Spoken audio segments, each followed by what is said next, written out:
ہمیں بات کرتے ہیں نصاب تعلیم پہ، بات کرتے ہیں نصاب پہ، بات کرتے ہیں تعلیم کے معیار پہ، اور بات کرتے ہیں ان کو درپیش مسائل کے حل کے لیے۔ تاثر یہی ہے، یہ الزام لگایا جاتا ہے کہ جو پرائیویٹ تعلیمی ادارے ہیں یہ بزنس کر رہے ہیں، یہ ایجوکیشن کم دے رہے ہیں، بزنس زیادہ کر رہے ہیں۔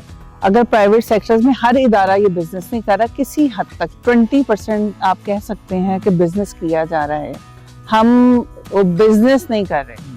اگر بزنس کی بات ہو تو کوئی بھی پیرنٹ آ کے یہ دیکھ سکتا ہے ہمارے ادارے کے اندر سے بکس نہیں ملتی۔ آپ کے ادارے کی فیس کیا ہے؟ ہمارے ادارے کا سٹارٹنگ فیس سٹرکچر 7000 پلس پہ جاتا ہے۔ تو آپ ادارہ کیسے چلائیں گے؟ راحت ایک ساتھ آپ ایسا لیبر والا سلوک کریں گے؟ ہر ایک کے ساتھ تو نہیں کیا جاتا نا، ہر کوئی یہ ڈیمانڈ بھی نہیں کرتا۔ سال میں فیسیں بڑھا دیتے ہیں ادارے۔ سننے میں تاثر یہی ملتا ہے کہ جو پرائیویٹ ادارے ہیں ان کی فیسیں جو ہوتی ہیں یہ زیادہ ہوتی ہیں، جبکہ یہ ٹیچرز کو کم پے کرتے ہیں۔ بٹ میں اپنے ہی ادارے کے پوائنٹ آف ویو سے کہوں گی کہ آپ میرے ٹیچر کسی کا بھی انٹرویو کر سکتے ہیں، جسے کہنا چاہیے نا کہ unique group of institution good pay master ہے، تو اس میں اس کا نام آتا ہے۔